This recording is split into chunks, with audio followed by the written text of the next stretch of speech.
the way that the MOU currently reads is that the town and the library will fund their share, the first 10 million on each side, on a pari passu basis. Okay. $1 from them, $1 from us. Now, that's likely to change a bit because the library has already embarked on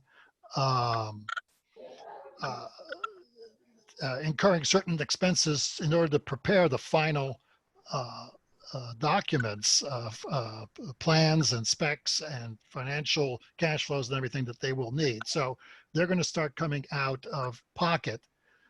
But presumably, once we've approved our capital contribution, then there would be a little catch up. And then after that, it would have to go pari passu. So that's the idea. Okay. And they're at $8 million of their fundraising in the bank right now. Okay, that's good to They have know. $16 million of pledges and $8 million received. Yes, and the project including contingencies and other things is in the $35 million range now. Got it. Okay. Okay, let's get back to our agenda. So first item, I think we need an approval of the minutes from the May 12th meeting, Judy, correct? Yeah. Okay, motion to approve? Move. Neil moved it, yep. Second? Second. Okay, Tom seconded. All in favor? Aye. Aye. Opposed? None? Okay, great. Thank you. Okay, are Brian and Brian on from the, we're going to talk about the town pension plan? They are signing on. Todd, we just finished the other meeting and told him to come on at 7:30, so they should be on momentarily. Oh, Brian is on now. He just jumped on. Can you hear me? Hey, Brian. Okay. Brian, yeah, Okay. this is Todd Lavieri. Okay, and are you ready to go? I am. Okay. Over to you. Okay. Thank And you for joining. my pleasure. So, it's always better to be in person, but we're all adjusting. So I'm assuming and everyone has the presentation where they can drive themselves? Yeah, that's fine. Great. I'm going to keep my comments brief. I'll take any questions as we go along or at the end, either. And I'm going to review quickly the performance of the markets through the end of April, how that relates to the fund performance, and then look at some of our forward-looking expected returns for the total plan. So I will start then on page 4. Again, keeping in mind this is all through end of April, where we had seen some rebound from the lows, which were reached on March 23rd. But on page 4, looking at the year-to-date returns, which is the teal bar, at that time, U.S. stocks were down over 10%. Non-U.S. stocks, international equities, which are also in the plan, fared worse, down almost 18%. And really, in a flight to safety, it's U.S. bonds, not surprisingly, really well. They were up over 5% through the end of April. I won't go into page 5, which just gives you, well, I'll just touch on it since they're page 5, just looking at the different segments of the U.S. market cap. Small and mid-cap stocks fared worse, as more concerned that those wouldn't have the capital to survive, more global large cap companies, so they fared worse in that sell-off. And then on page 6, the same conversation around the more riskier parts, even in fixed income, did less well. The extreme would be treasuries doing very good, up almost 9%, whereas high yield corporate bonds, also referred to as junk, they were down almost 9%. We don't include those in the fixed income portfolio for that reason. We want fixed income to act as a ballast in these down markets. We don't include any high yield within the portfolio. Page 7 is just looking what happened to interest rates as the Fed policy. So from a year ago, it was like a gray line, but the Fed cut rates all the way to 0. So you see at on the dark blue line, that hovering around 0. Page 7.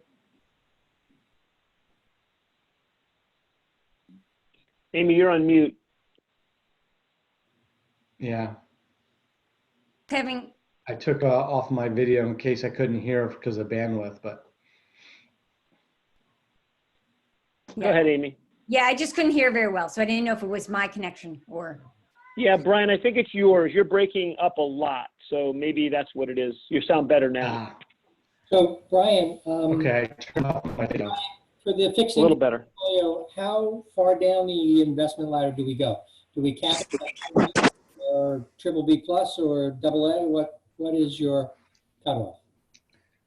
The total bond market index, which is part of the portfolio, is typically what's considered investment grade, so triple B or better. So it's going to be a large portion of treasuries. Treasuries and other government-backed securities are going to make up the bulk of it, around 60%. The other, I'm using round numbers, 40% is going to be investment grade bonds. So anything triple B or better, that's usually what's in the total bond market index, which is benchmarked to the Bloomberg Barclays Agg, which is a kind of a default for fixed income investment. So sorry that I was choppy there. Was there anything you want me to go back and hit, or should I press forward? No, I think we're okay. Press forward. Okay. So then I'll just turn more importantly to the plan returns. We're looking at page 8. And this shows that, see the 1 month return. I mentioned that the market bottomed around March 23rd. So we saw a big return in April, up 8% for the total plan level. On a year-to-date basis at the end of April, we're down 6.56%. Fast forward all the way today, it's not in the presentation, but we have made up just about all losses. On a year-to-date basis, a calendar year-to-date basis, the plan is basically flat now. On the bottom of page 8 looks at our current asset allocation versus our policy targets.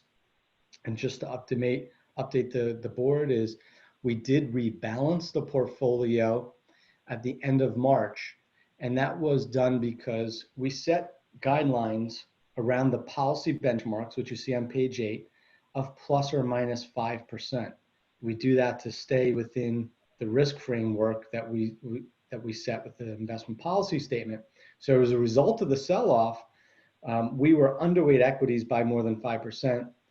Conversely, overweight fixed income.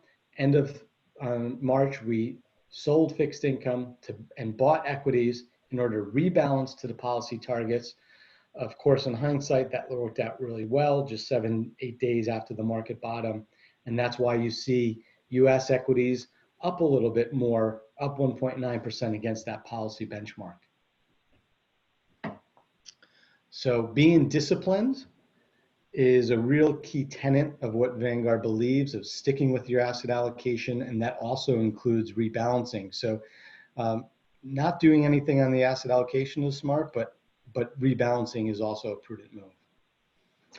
Page 9 is just looking at the actual investments themselves. So there's 3 funds that the town holds.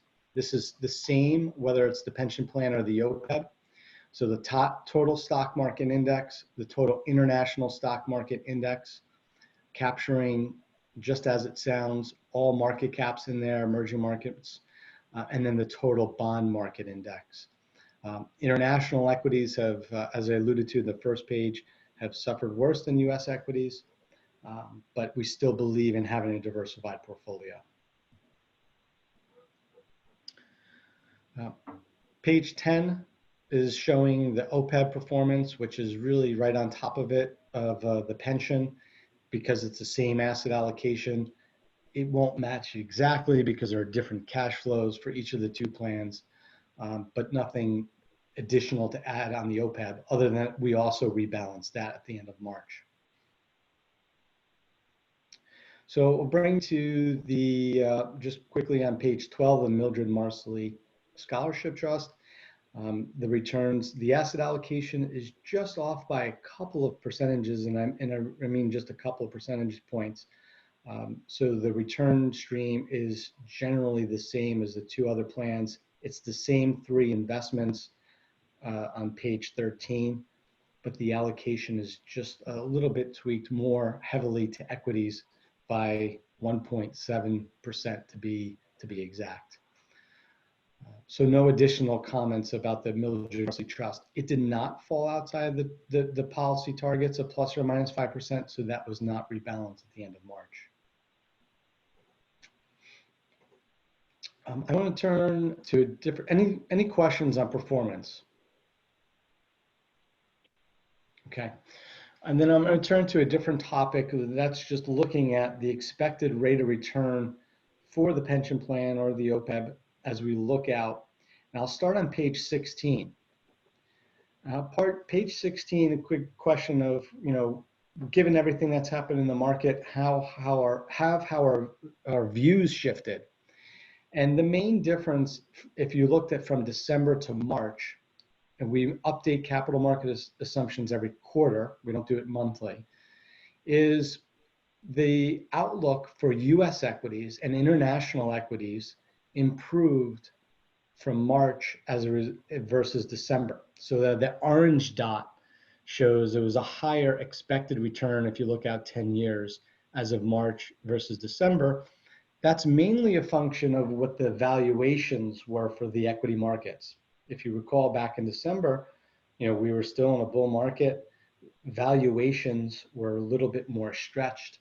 The end of March, due to the sell-off, that came down. Therefore, looking forward, their expected return assumptions for equities are both higher.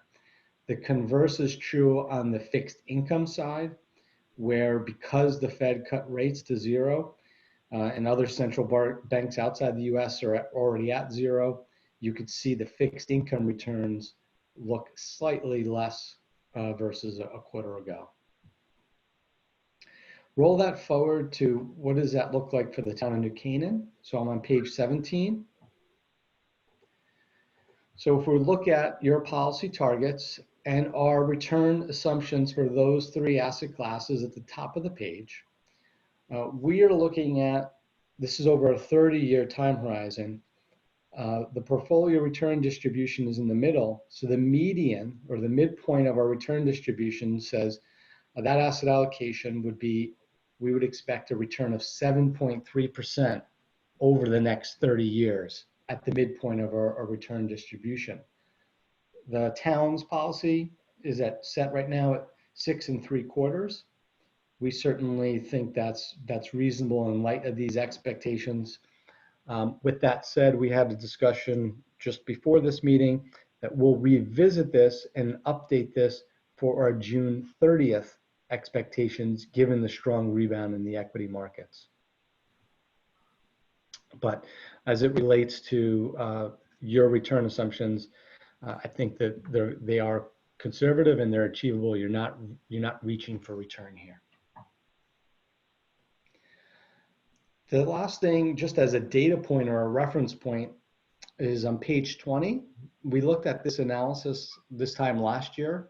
On page 20 is we're looking at the other towns within Fairfield County, just to get a sense of where does New Canaan stand amongst them. And so I'll give you a moment to look at page 20. What we have is the discount rate along the x-axis. And then along the y-axis, we call this the percent in return-seeking assets. So return-seeking assets could be, of course, equities, but even high-yield bonds, private equity. We're looking at all those asset classes. So we took a look at the towns, we plotted them, and then we also plotted by color the funded status for these plans, because that sometimes is a factor in setting asset allocation. So my takeaway here is, again, New Canaan is kind of in the midpoint or the median return amongst all the towns in town of Fairfield.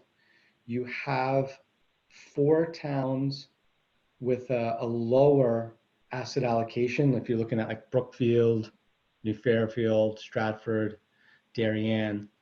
So some of them have a lower return or discount rate at 6.5, but they have less of their assets in riskier categories. The flip side of that would be, towns like Westport and Greenwich, where they have more in return-seeking assets, but a lower discount rate. I can't say what drives that policy. I can understand them having more in return-seeking assets given their funded status is a little less. But I would just point them as two towns that are a little bit more conservative. So again, I wouldn't, my feeling is this shouldn't drive the setting of the assumptions, but it is helpful to have it, from the context. One thing to add that's not on this page, but if I look at a national average of public plans, both state and local, the average return assumption or estimated return on assets is 7.24%.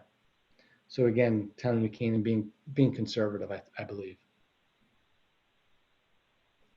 A lot to digest there, and I'm going to pause. Those would be my main comments for the board. Well, isn't it true you tend to find the well-funded towns to the left side of that midpoint and the lesser funded towns in the country to the right, right? Yes, the green are all 100%. Yeah. No, thank you for That's that, Brian. Good work and good summary. Questions for Brian? No, Remember, I think you're all on mute. Go ahead, George. Brian, first of all, thanks very, very much, Brian, for this plus the earlier meeting that we were all at. We do need to think about, and maybe we'll talk to Diane and people about the investment philosophy for the high school scholarship fund. Maybe we need to do a little head scratching on that, just to make sure that we align the investment portfolio philosophy with the objectives of the scholarship fund. And Brian has said that he would help us with that. Yes, I think that's a good point. It's always good to review those after a period of time to make sure it's still meeting the objectives, and glad to help the town with that. Other questions? Yep, Michael. Yeah, and Brian, we talked in our earlier meeting, but just to reiterate for the whole Board of Finance members, market has gone up about 45 to 50% from the end of March. And so the return assumptions on your equities in March, I don't think is reflective of what the realistic return assumptions are today. So we all agreed that it probably looks more like the December return assumptions, but you'll run the model based on June 30th to see what the return assumptions would be given where the stock market is today for both domestic and international equities. And then we'll revisit end of July, beginning of August to see if the discount rate still applies. That's right. And we'll do that, and we'll share that with Diane and Cheryl. Great. Okay, other questions? All right, seeing none, we'll move on. Thank you, Brian. Appreciate that. Move on to the next item. Stay safe. Yep, thank you. This is for Linda and Joanne to walk through agenda item number 5 on the Board of Ed. Okay. Would you like me to start, Linda? Yes, please. And then I'll talk about the mechanics. All right. Brian's on the call on the meeting as well, and I'm sure he would like to add some as well. But we have been immersed in really looking at different options for complying with guidelines related to the COVID for the last couple of months. And we're quickly coming to realize that a few things, that a lot of the equipment associated with cleaning is extremely expensive, and it's needed, we can't get by with 1 or 2 units of cleaning units or foggers per building. It's going to take, a substantial investment in equipment to be able to sanitize on a daily basis. And then we have a lot of other requirements related to social distancing, and it's everything from plexiglass to really doing directionals on our floors, making sure that students are socially distanced in the hallways, And there's a number of variety different solutions to that as well. The bathroom retrofitting is going to be extremely challenging for us. We have 360 fixtures throughout our schools. And incidentally, we have almost 1 million square foot of space in our 5 buildings. And we also have 33 buses that we have to maintain these standards in as well. So the toilets in the bathrooms are going to be expensive. We're going to have to put sanitizing stations throughout the schools. Our technology, it looks like it's going to be a 1-to-1. And while we have a lot of equipment that we can redistribute and reallocate across the schools, we're going to need to purchase within our $600,000 lease a lot of equipment to realize a 1-to-1, but then enabling the 1-to-1 with charging stations and cases and everything that goes with that is going to be an expense. And then finally, the PPE. We don't know what that looks like exactly right now, but that's going to add a significant expense to our budget. So just going down the line, we have put together estimates based on our research. The cleaning equipment is likely to cost approximately $110,000. We will be going for, we are getting competitive pricing right now and looking at the different options, but given what we would need, that would be the budget for that. Social distancing with the plexiglass. And incidentally, over in Asia, each child is being issued their own personal plexiglass to bring into their class space. That would be significantly more, but we have $80,000 put aside for that. The bathroom retrofitting, we've looked at a few different solutions and we're looking at the lower end at $90,000. The sanitation stations, easily $30,000. The technology, $50,000, and the PPE, $40,000. So that's our initial budget right now. That totals $400,000. We do expect to have 1.4 million left in the budget at the end of the year. So we would ask that we would be able to put aside 400,000 in this non-lapsing account for the specific purposes of COVID-related expenses. And the reason why we're really asking for this fund is so that we can react. We do have to get school opened at the end of August, and our decisions are going to have to be very fluid once we make a choice as to how we're going to approach all these issues.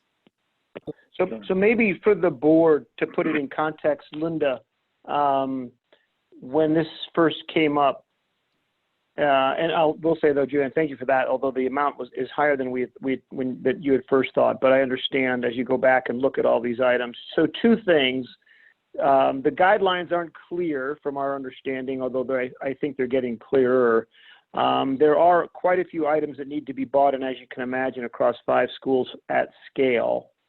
The key point, though, that's interesting for this board to consider is that there is a $90 million budget starting on July 1st, but the one challenge and trick is every school's looking for cleaning supplies, plexiglass, PPE, sanitation stations, and so forth. So, the idea was, since the budget's been underspent, there might be an opportunity to jump the line and aggressively take care of the New Canaan schools quickly.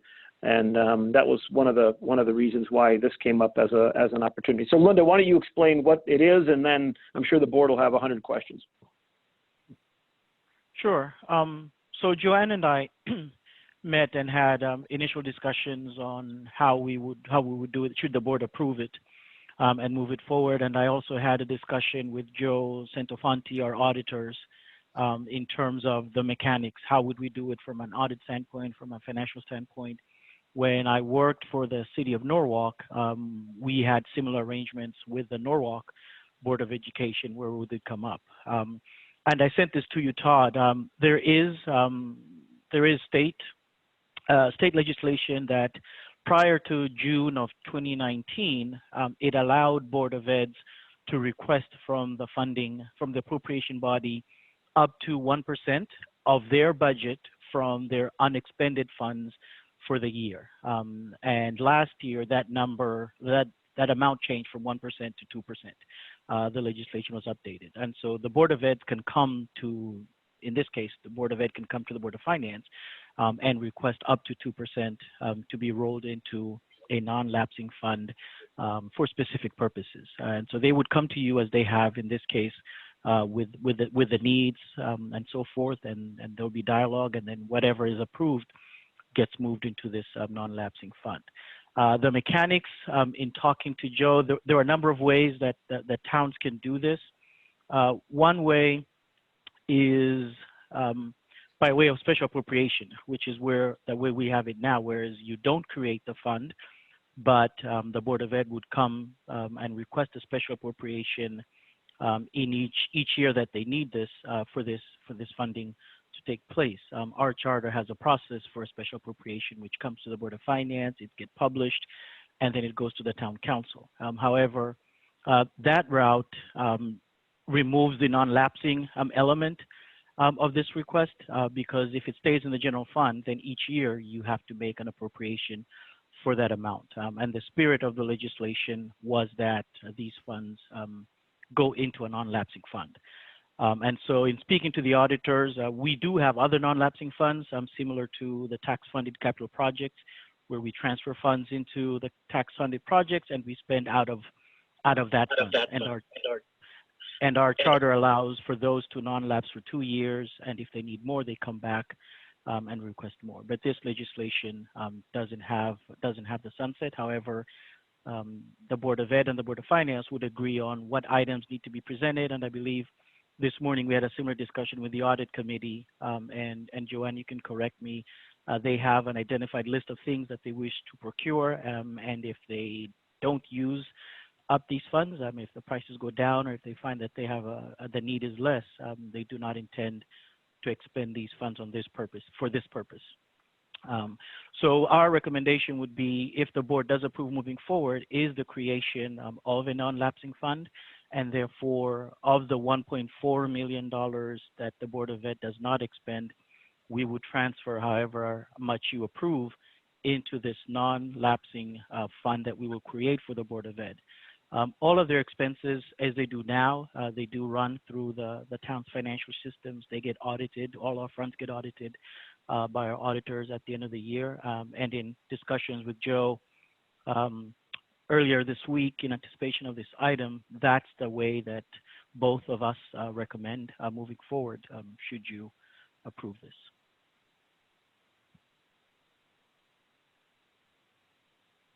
Questions? Judy, yeah, you're on mute. Yep. Is any of this refundable under COVID expenses? And if so, does the appropriation alter that versus a non-relapsing fund? Well, Oh, go ahead, Joanne. okay, so we do have funding available through FEMA, which we are currently active in terms of whatever we procure or spend on salaries. And then we have a CARES Act grant that's going to be about $90,000 coming in. So those are the two streams that we know of right now. The $90,000 is basically for education related expenses. So if we go back out on COVID, we can apply for those funds, or for the funds that we have incurred to date for distance learning, we can apply against that grant as well. It's retroactive back to the end of January.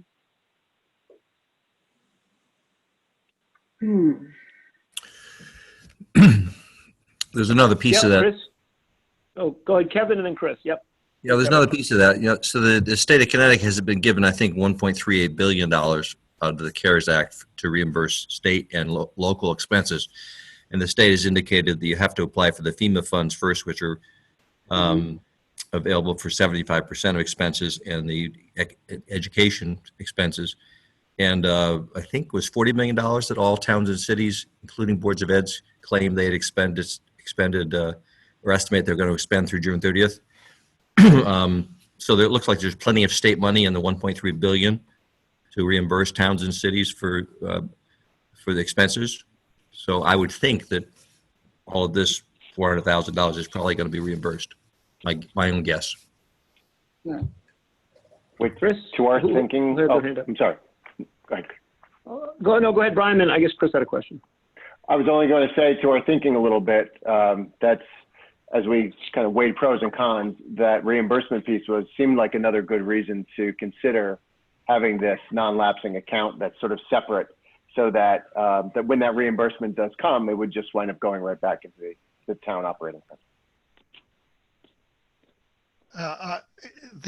What is the amount that you're planning to put into this non-lapsing fund, Linda? At this point, as we took a look through, Chris, Okay. our rough estimate is about 400,000 that we're anticipating right now as an amount in there that would allow us to go to scale on those couple of big items, you know, the bathroom, the cleaning, those pieces. Right. So that is well below the statutory limit that you could ask for. Oh yeah. Well, we could ask for 2% of our operating, so about 1.8 Yeah. Okay. million. It could be. And the part of the legislation is that you have to be very clear as to what the money is for, and could only expend it for that purpose. Mhm. An advantage, as we see it, as you know, I mentioned before, is just the ability to access the funds to go to scale quickly on a solution, versus going through the typical appropriation process that could take, you know, a month plus, and includes, you know, multiple bodies and what have you. So this would allow us to go to scale, or, you know, have access to those funds. And of course, we'd report to the Board of Finance, you know, through Lunda, or certainly come to the meetings if you like to talk about what we're using the resources for and why. No, this seems like a reasonable, thoughtful request. Thank you. Thank you. Other questions? Just, sorry, just obviously these, at least a portion of these expenditures are going to be recurring. Right. We're going to have to do them this year, and probably we'll have to do them next year. So that really does, in my mind, add a lot of support for making it a non-lapsing kind of fund, so that it can just be used as events require. Thank you. Can I ask, Maria? how certain are we that these are going to be in place for the fall, or do we have any sort of vision or for, you know, what's happening elsewhere that may be implemented in the States, what they're seeing, whether this is even, you know, the necessity of some of these things? And you know, I mean, I know I'd heard some talk about even 12 kids on a large bus. I mean, I'm scratching my head about a lot of these decisions and things. And Well, and that murkiness of the situation is, to us, another reason why it makes it to have these the funds available when the decision is made. I'll tell you, I'm on a call with somebody at a state level practically daily, and it goes from very extreme kind of out of the box thinking to bring them all back just the way it was, and everywhere in between. So I don't believe we're very close to that kind of guidance right now. I think that there's an awful lot still on the table to be figured out, and a lot of, you know, trying to decide what's the best, balancing all of those challenges. I can tell you though that if and when we were to access the resources, it would be needs. You know, if we have ideas around testing things or piloting things, 1s and 2s, we're doing that, and we're bringing those in, and we're, you know, getting a couple of face shields, getting a couple of this, a couple of that. So that's not what we're talking about here. What really, you know, we're talking about using these resources to go to scale on big things when we know the answer and we can move forward, and the things we need. And have you coordinated with Grace Farms? Because I know that they've gathered a lot of PPE. Oh yeah, I'm on the call regularly, you know, with Kevin, with folks all around PPE and everything, between, you know, the ambulance and others, and the health department, everybody else. And, you know, between thermometers and face shields and masks, and you know, there are lots of, you know, procurement pathways for all of that. And actually, the state is asking the RESC directors to coordinate by region the purpose of masks and PPE, the RESC of the regional education service centers. So there's a lot of that going on, but it's all going to cost something. Tom, did you have a question?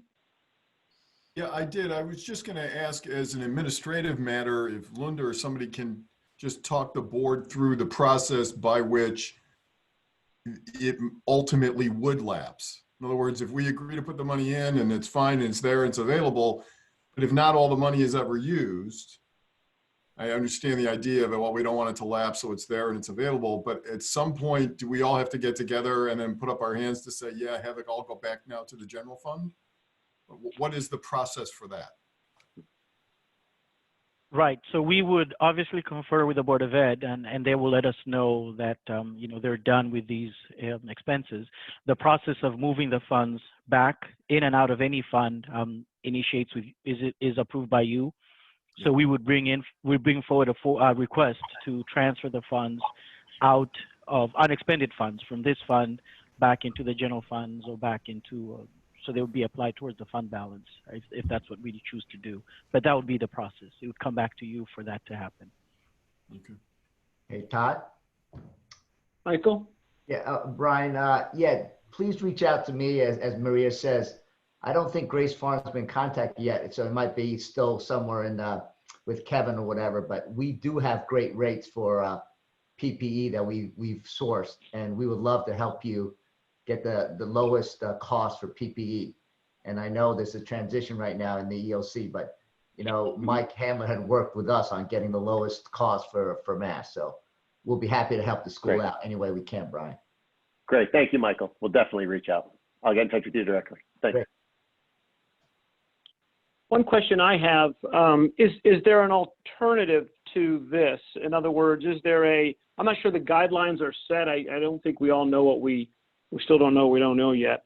But I also, look, the idea of getting our schools set and prepared to the safety of the students and the children's A+ for jumping ahead and thinking ahead. Is there an idea though? Could we do a non-lapsing account maybe that's half this size, and then have the rest come from the regular budget? And if we needed $200,000 later, we could do a special appropriation in March or something. And then while we wait and apply for funds that might cure the problem without necessarily having to have a special appropriation.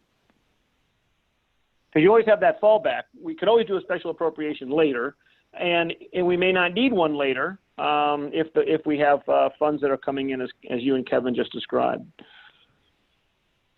I'm not sure of the timing on the money from those funds. I know FEMA can take quite a while. Having been on some of the municipal calls and hearing it described as a very unpleasant experience. I'm sure. We put together. Well, if you didn't have it though, just to be clear, I'm suggesting if you didn't have it and needed it, it would just go through. It would be a special appropriation 6 months from now. I mean, you have a large budget we can leverage. You can spend it starting in July. Yeah, I think one of the advantages to the non-lapsing account is that it's a single body that we're working with. As we come back with the Board of Finance, give you updates on where we are with that. I think that as that sort of the chain expands and the timeline expands and the discussions change as because with the special appropriation, we're talking also, I guess, about the town council and just the timetable around that. And so I guess a concern that I have is we'd be looking at the things we need in order to open our buildings, make them safe, and bring kids in, but also always have to be planning for if the appropriation doesn't come through for any reason, where will the funds come from? Because as you know, we can't end in a negative balance ever. So I think that's one of the nice advantages to this fund is simply that you can very narrowly define its use and say it must be used for this purpose. And, if whatever amount the Board of Finance feels comfortable sort of kicking this off with, I'm very grateful to have it, as an opportunity. So the amount, we did a quick calculation to hit the 400,000. And again, as we know, this is 4,200 kids and about 1 million square feet of space and about 750 staff members. So when we come up with a solution, scale costs a lot. But and Linda, maybe you can answer this. I don't mean to ask you a question on it, but I don't know if we were to do this now and say fund it with X amount. If that amount is expended, could other money be moved over, or is it a one-time at the end of the year based on the unexpended Board of Education budget from the prior year? Right. For this non-lapsing, the way the legislation is written, it's unexpended from the current year. And so if we were, let's say we only did half of this, and you needed another 150,000 at some point next year, the process to fund that would be just a special appropriation request, just like any other special appropriation request. Yes. Okay, thank you. So what does the board think? The request was for the 400. We can do nothing. We can decline it. We can agree to the 400, or we can do something else. But to Linda's point, we do need to vote on something at this meeting. Any other discussion? Neil? Yeah, I like the approach. I think it's prudent. I think it gives you a little bit of flexibility. It's not a number that's too big as a percentage of the money there. I don't love separate fund creation, but I think in this case, you've done it in a really conservative way. I think, Okay. That would be, go ahead, Amy. yeah, no, I like the approach. I think, you know, being able to have the funds to jump on things will probably save us money in the long run, and also let them be prepared with whatever flexibility, whatever this shape of school comes next year. It's you know, and we're going to know exactly what it was spent on. I mean, it's not going to fritter away. It's going to be for X, Y, and Z, and we're going to have that accounting. Well, that actually is a very important part of this, right, Linda? This is, and Brian, this and Katrina, as I understand it, it is identified. It's specifically for this. The expenses are against that and audited, and then that does give us one clean spot to summarize any expenses as we apply for funds. Right, this gives us one account from which we can look at, and that makes it a lot easier on the accounting side, I believe. It is cleaner to manage this way, yes. Yeah, okay, good point. So what I would be asking are two things: is the amount that the Board of Finance approves for this, and then the second thing I'd like to ask is the resolution creating the fund, because the fund doesn't yet exist. So I think Michael had a question. Shouldn't we hang on, George? Shouldn't we create? Chris, hang on. Okay. Hang on 1 second. Michael was asking a question. Go ahead, Michael. Then George. That's not a question. It's endorsing this approach, because as we experience at Grace Farms with PPE, it can be very hard to get these supplies if everybody else wants it at the same time. And it was a nightmare for a while.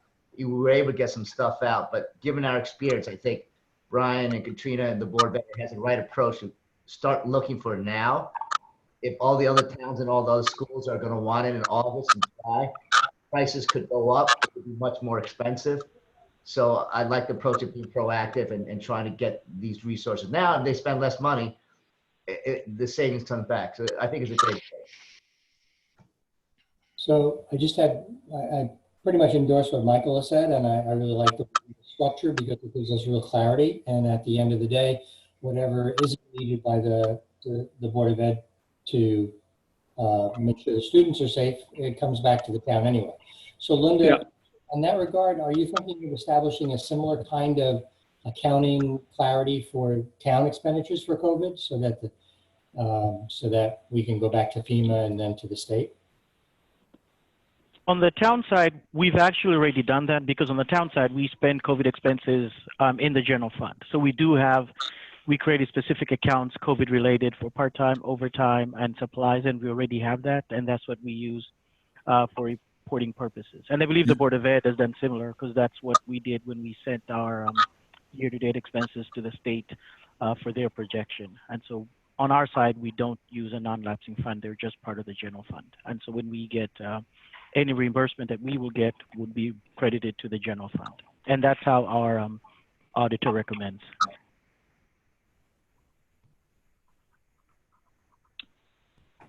Chris, go ahead, Chris. Yeah, I just have a clarification. So Linda, in the sequence, I think we should create the fund, vote to create the fund first, and then vote to fund it. Agree. Okay. And last question, just to confirm, any unused funds get returned to the town, correct? We agreed to that? Brian? Katrina, I think that's what you said. Yeah, okay. Just wanted to make sure that was clear. Okay, so if everyone's in agreement, we'll just put it on the table to vote. If first a motion to create I think, Lundy, we call it a non-lapsing account. You want to have a special title or account name for it? I think Board of Ed non-lapsing fund is fine. For COVID-19? I don't necessarily know you want to say for COVID-19. If there's something else down the line, I don't want to create another fund. But if it's just a Well, non-lapsing, careful now. Now this is, We might. and this is what I was talking about with creating lots of, we don't want to create funds for every specific purpose, you know? Yeah, that's where the water gets muddy. Yeah. So you're proposing what, Neil? What would you call it? Just go with the virus fund. No, not that technically virus fund. But I think it needs to be specific. that's fine. We can call it the Board of Ed Yeah. COVID-19 non-lapsing fund. Non-lapsing account. Okay, a motion to approve that account? Chris? Fund. Michael second? Fund, yeah. Thank you, fund. Chris made the motion, Michael second. All in favor of creating that fund? Aye. Aye, opposed? None? Okay.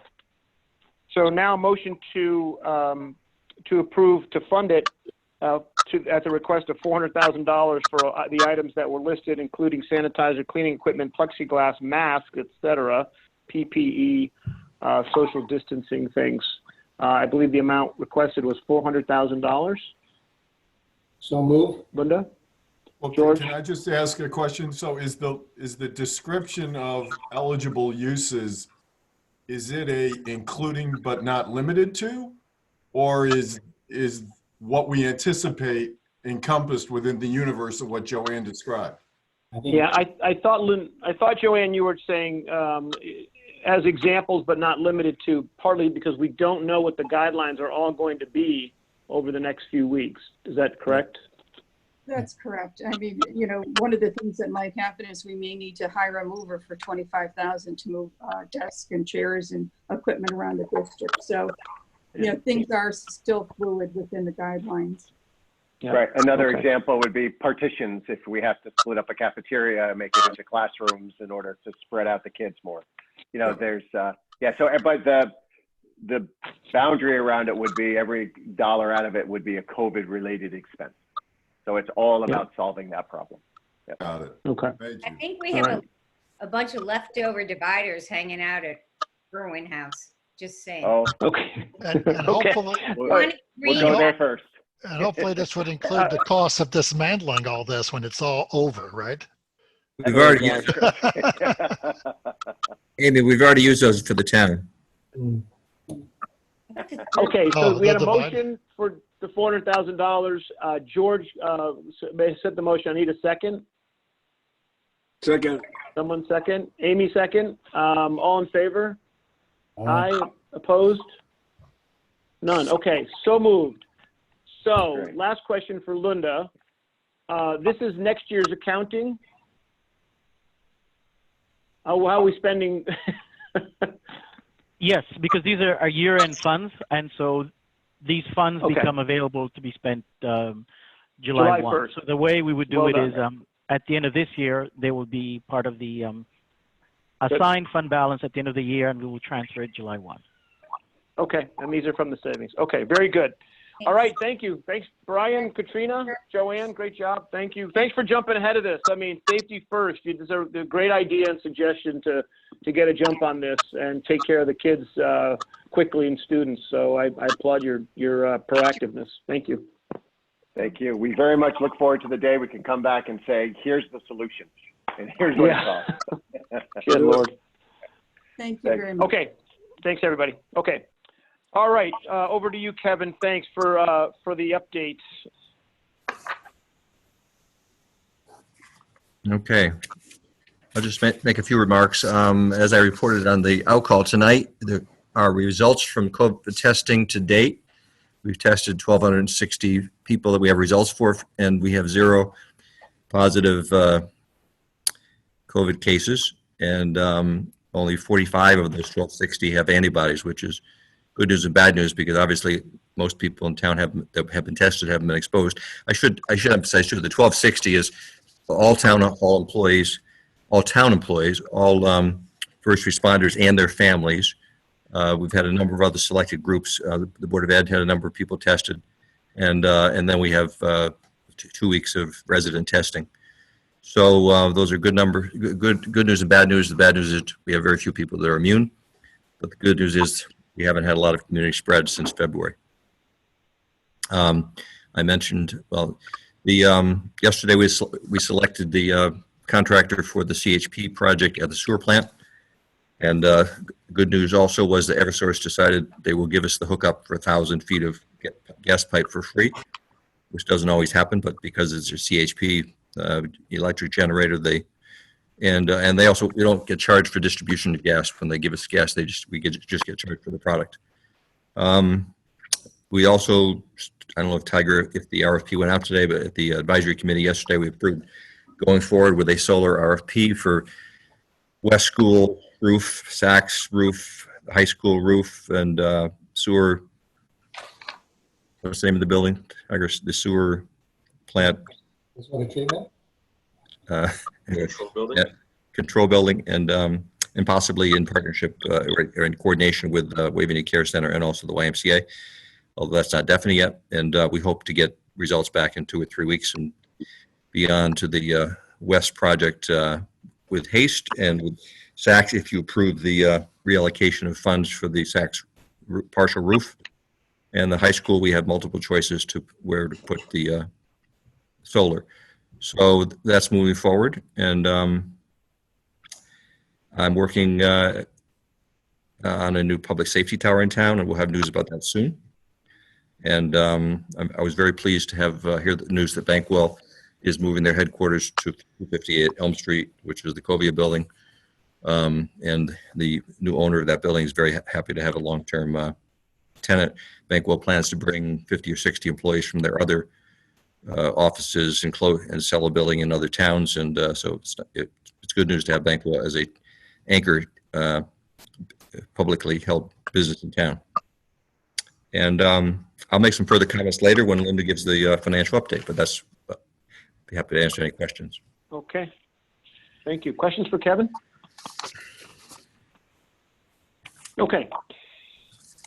Skipping line item 7, we'll jump to you, Tiger, on the approval of the sewer fee changes. Okay. I guess any questions, we could ask the board if they have any questions for the presentation. Otherwise, we can have a motion to move.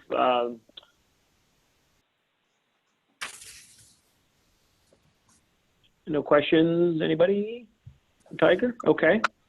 Okay, so motion to approve the changes for the sewer fee for fiscal year 2021. Move. Neil, second Amy. All in favor? Aye, opposed? None, okay. Thank you very much. So moved. Thanks, Tiger. Okay, over to you, Delunda. Okay, I'm gonna share my screen here.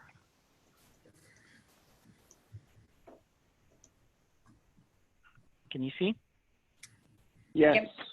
Yep. Okay, good.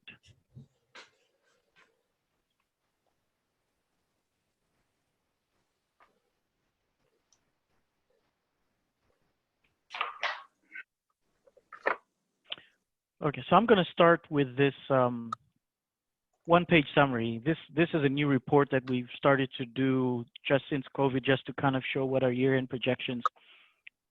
And it follows the format in which the budget, we've been adopting and reviewing the budget over the years. And so I'll start with the revised column, 1920 revised budget.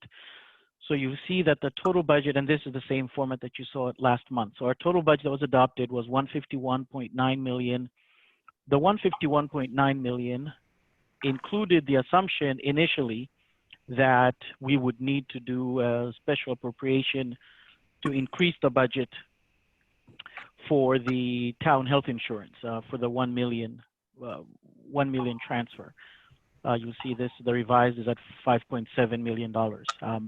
Based on the projections and where we're seeing, I don't believe that we need to do a special appropriation for the 1 million. And you have that in your agenda, because we will underspend in total in the general fund in excess of that $1 million. And so what I'm bringing before you is to request to transfer unexpended funds within the general fund into that town health insurance contribution. So that's just where that number comes from. So the budget you approved was $1 million less than this. Year to date, this is where we are. I ran these numbers yesterday. So year to date, we are at $127 million, roughly, which is consistent with how we, with our burn rate. And so projections for the end of the year, right now we're projecting to end the year at 149.8 million, which is right now it's $2 million less than this revised number, but this revised number includes the $1 million. So if you take that $1 million out, we would still be about $1 million under the initially approved budget for the year. So of this 149.8, it does include $5.7 million additional $1 million transfer into the town health insurance contributions. However, earlier projections in talking with the Board of Ed, we were initially projecting that the Board of Ed would come in 750 under, but as you heard today, they're anticipating coming in $1.4 million under, and 4 of that is going to be spent to go into the non-lapsing fund. So there's an additional 250,000 unspent money to the Board of Ed. So that changes the ending balance favorably on the town, and therefore, so the total projected expense of 149.8, we could reduce that by another 250 or so because of the additional projected savings from the Board of Ed. Linda, could I stop you?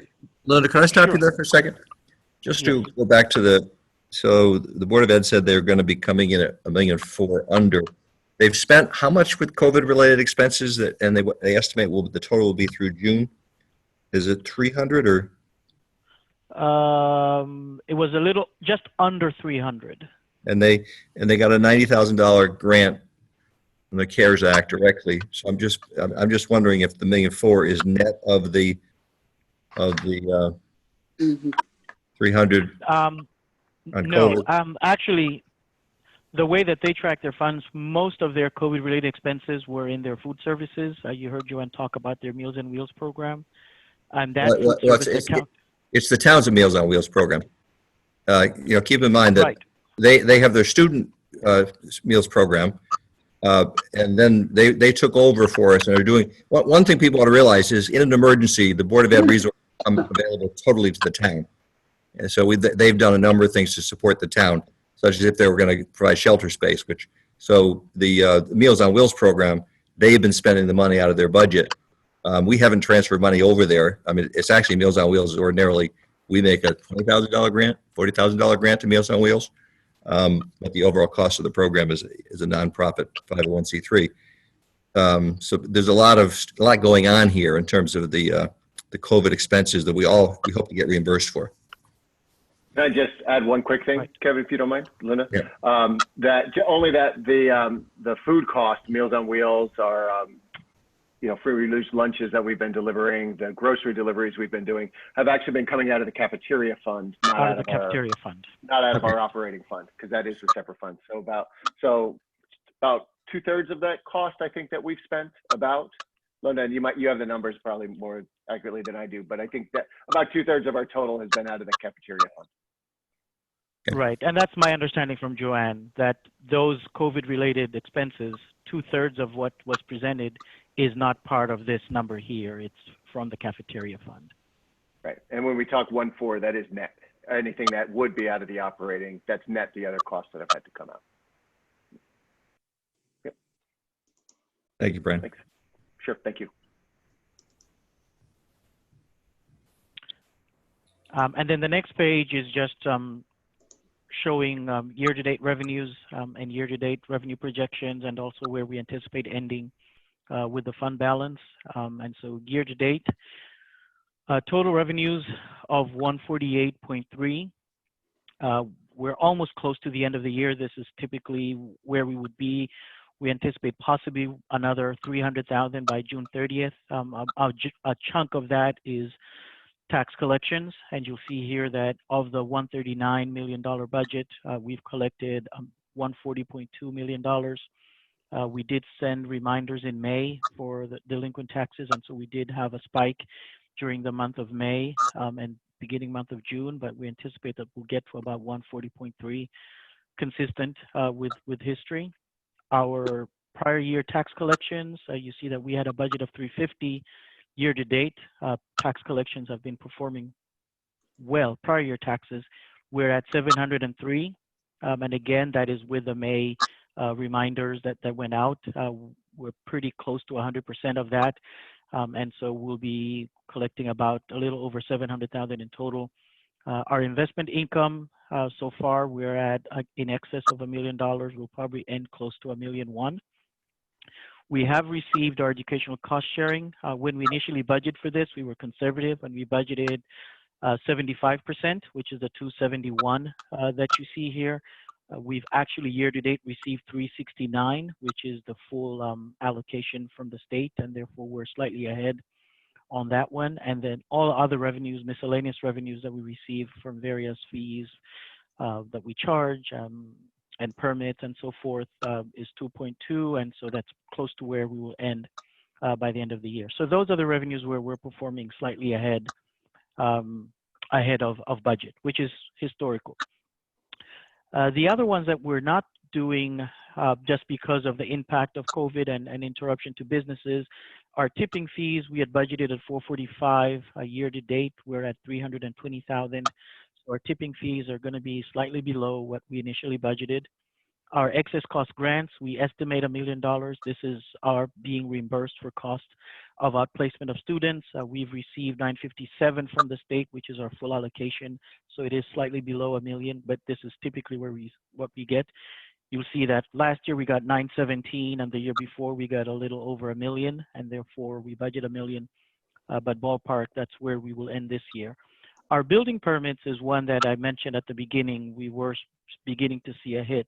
We had budgeted 900,000 year to date. We're at 574. In talking to Brian, we'll probably be at about the $600,000 range in building permits. Our conveyance fees will be right at $1 million. We're at 980,000 right now. We had budgeted 1.2 for this. This is basically a percentage of the sale of properties. And so this is being impacted by two things: the number of transactions and obviously the prices of the homes that are being sold.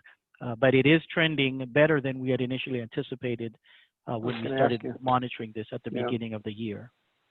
Yeah, I remember in March, you were not thinking $1 million here.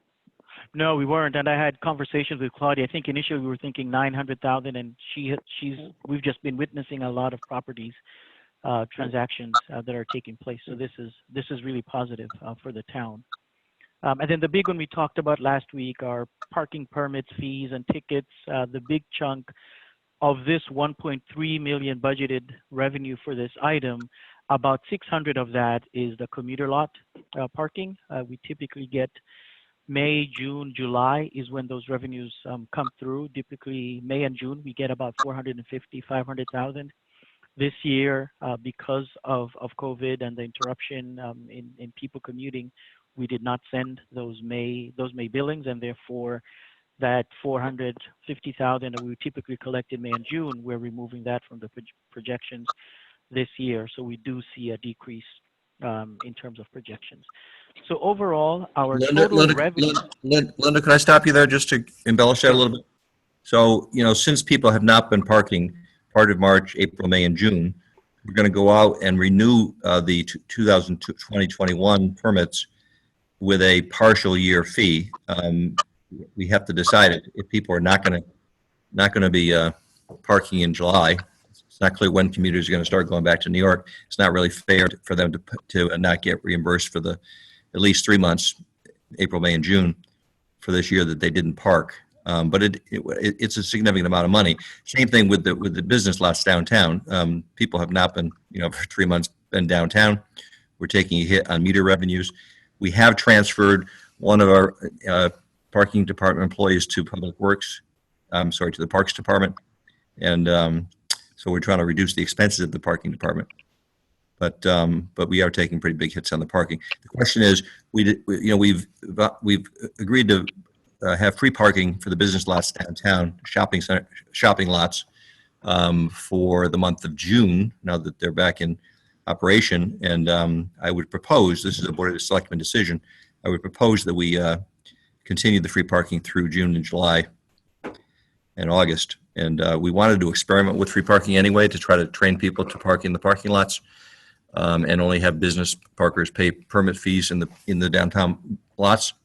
But if you have any advice in that regard as to whether or not we ought to have free parking throughout the summer or not, I appreciate that. Well, we've also taken a lot of the free parking spots away with the expanded sidewalks for seating. So I think it's a smart idea. Not that many, actually. You know, we've lost relatively few spots. I think 12 spots in total, Tiger. Maximum, yeah. So 12. Yeah. Okay.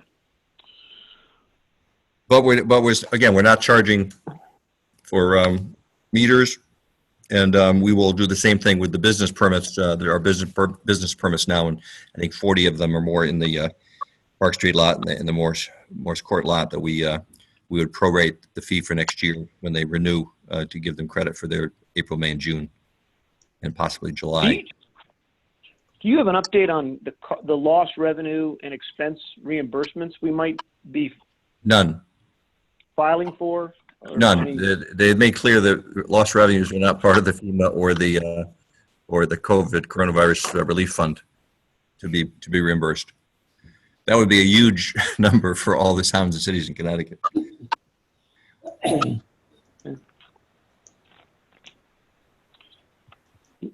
Linda, back to you. Any more you want to cover Sure. through here? Yeah.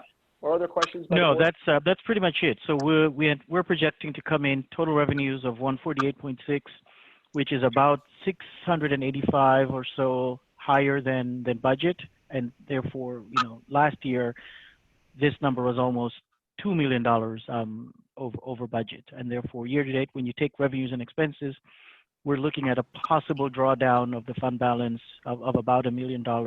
We'll have to make adjustments for what we just heard from the Board of Ed. But our unassigned fund balance at the end of the year, as we had anticipated, would be about $29.5 million to begin July 1. Hey, Linda, And that's, yes. how come the year-to-date number for the unassigned fund balance is 52 million? The one just That's just where we are. We have, it's just based on the burn rate. So yeah, so we have taxes that came in January and July, and we just spent through that. And so by the end of the year, we will be spending more than we bring in, and we'll be drawing down on that balance. Okay, thank you. Any questions for Linda? Good update. Looked like it slightly improved. It did. I think it's a good update, and also I think it's a great idea on the free parking over the summer. I think, given what's going on, I think it's a great gesture to the town as well. I think anything that enhance reopening the commercial part of the town is something that we should do. Right. Okay. If there are any other questions, do you want to move on to the capital plan and 5-year plan? Just with the parking, Kevin, people would realize that they could park in the commuter lot as well, right? If we had some really great turnout, then there'd be no people would realize they can park in the commuter lots as well right now, right? Yeah, anybody who wants to park at Talmadge Hill, there's lots of space there. Well, I didn't mean there. Long walk to town. Just as a reminder on, someone have a question? I was just going to say, there's nice shelters at the town. On the capital plan. So just as a reminder to everybody, and for anyone on the call, we have two types of capital, of course, taxpayer-funded capital and anything that we're going to be bonding. The taxpayer-funded, we've talked about this now for 3 months, but as a reminder, we asked the first selectman to just try to hold off on any of that unless it was urgent or urgent repair or for safety reasons. for 90 days until October. And so we've made that request. And then in terms of the bonded capital, there were the 4 big projects: the bridge, the East School, Waveney, and the library. Waveney and the library are not ready to be discussed, and the bridge and the East School have been approved. And so the other items that we have here to discuss and approve, like the ambulance and so forth, are all things that have been part of our discussions and items that we had approved already into this budget, and we can talk about them tonight. So over to you, Tiger and Linda. Todd, could I make one other comment that I forgot to make on the financials?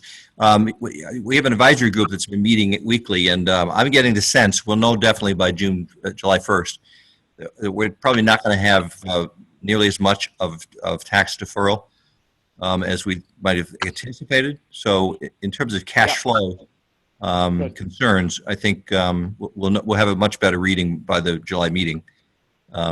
But I think the landlords are saying they're going to pay their taxes, and I think a relatively handful of people will be eligible for and will claim for the tax deferral.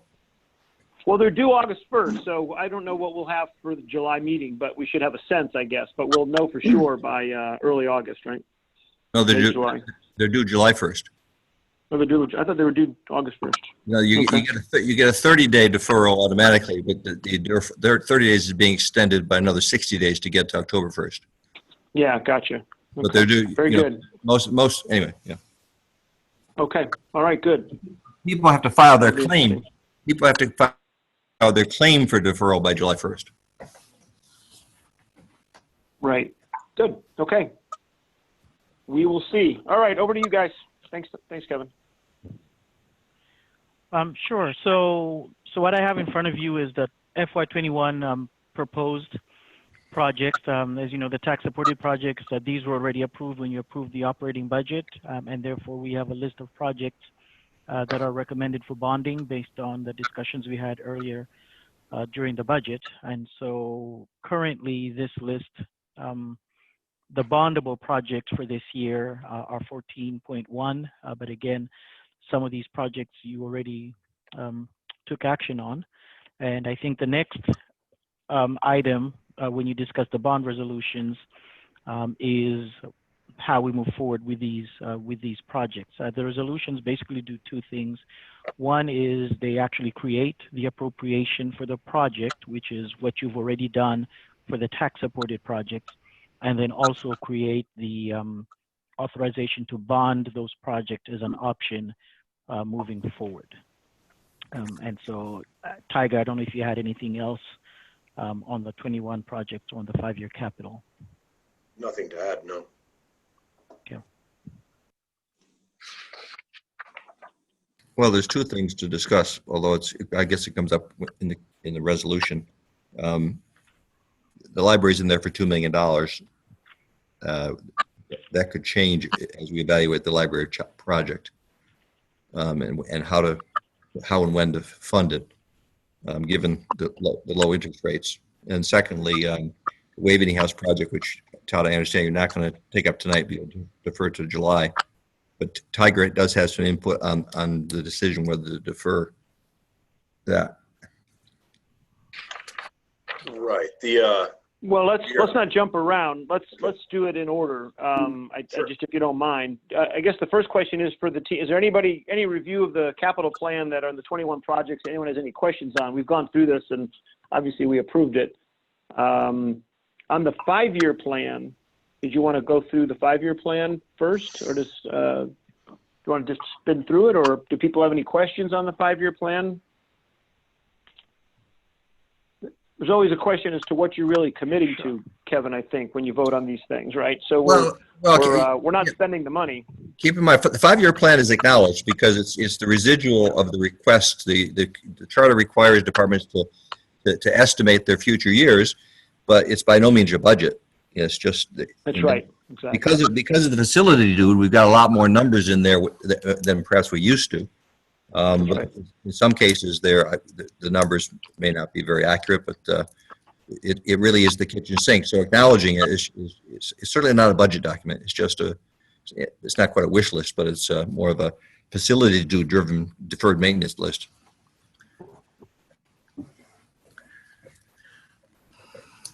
or not, I shouldn't say deferred. It's maintenance that is expected to come up in the next 5 years. That's a wrong way to characterize it. I mean, it's the current perspective on what we think the next 5 years of capital activity might be.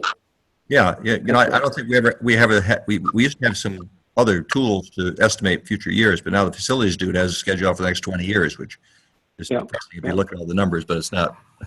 It's regular maintenance, and roofs, they have to be repaired, et cetera, replaced. Well, the agenda item is to review and approve the capital plan. So everybody understands what this is, of course. We talk about it a lot, just to make sure everyone's very clear. There are items out here in 2024, 2025 that are estimates based on all kinds of assumptions, but that's not to approve money for those things. It's to say that the police department thought through when they'd need the next 2 police cars, and they put that in their plan, and we're approving their plan, but we're not approving the actual every single dollar here, as you said. So we do need a motion, if there aren't any questions, to approve the plan.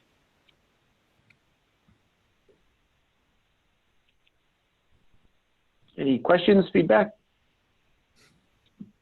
You've allocated 20 minutes to this. Yep. We don't need it if we haven't, unless there are any specific questions. Amy, go ahead.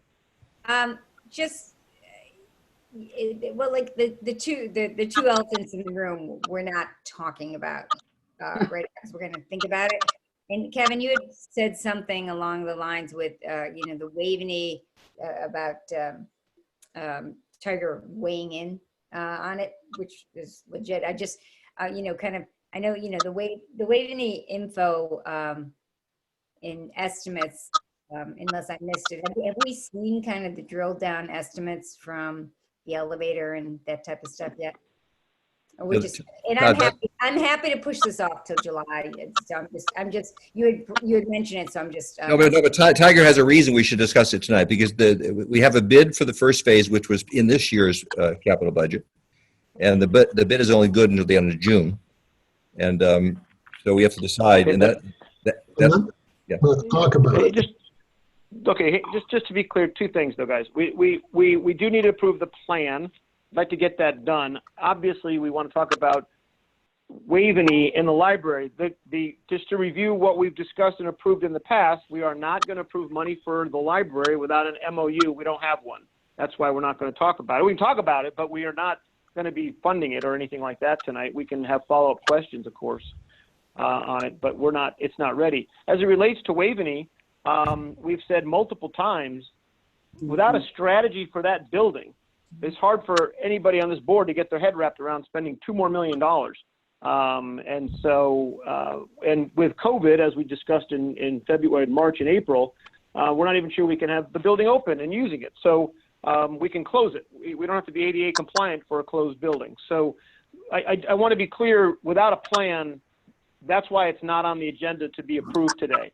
And I'm sorry, I'm not going to waver on that because I'm tired of everyone coming and saying we have to do this and we have to do this for Waveney. We're going to be $5 million into Waveney with a new roof and a new everything. For what? So the agreement we had was that we need a plan for the building before we're spending anything like $2 or $3 million. Now, I'm happy to have this board revisit that if that's what they'd like to do, but that is what we agreed, and there is still no plan for the building from what I can see, and other than to have a very expensive leaky, avoid having a leaky roof. So can I get a motion on line item 11 to approve the 5-year capital plan? I don't think, Amy, we're jumping over your questions. What was the other elephant? What was the other elephant? The library. Was that the library? Library. Yeah. Library. Yeah. Oh, okay. It's a nice elephant. I'm not saying. So we don't have to approve the dollars for the library tonight, but it's just in the plan to have a library and a police station and several other items, and we'll keep working each one of the items as they come up and have more details and something that's truly actionable for that individual item. Right. So Todd, are you asking? Are we going to acknowledge the plan, or are we going to accept the plan? Yeah. Well, Tom Stadler, what's our statutory requirement for this? When I was on the town council, it was always emphasized that the town council acknowledges it, and I think the Board of Finance does the same thing. Yeah, and by the way, the rating agencies love that I've been reading a lot of these reports and they love saying that your town has a capital plan and a game plan. So, you know, even if you move around it, that's okay. It's actually also required by the charter. That's in January, the town departments are required to give us their 5-year projections. So it's That's right. That's right. Okay. So moved. Second. Yep. Well, I'm quite happy to have it be reviewed and acknowledged by this board. And if there's something we need to do statutorily, we can do it in July. There's nothing that says we have to have it done today. But Bob, it's been put on the agenda, so I'm just asking. Tom, is that clean? Well, yes, in the past, there have been times where it's been approved. Sometimes people don't want to approve it, they just acknowledge it. But I think, like you said earlier, the best words I heard were you approve the plan, not the dollars, but the plan. Yeah, that's right. Okay. So do you want a motion? Yeah, let's have a motion to review, acknowledge, and approve the plan as it's been put together by all the town departments and brought to us.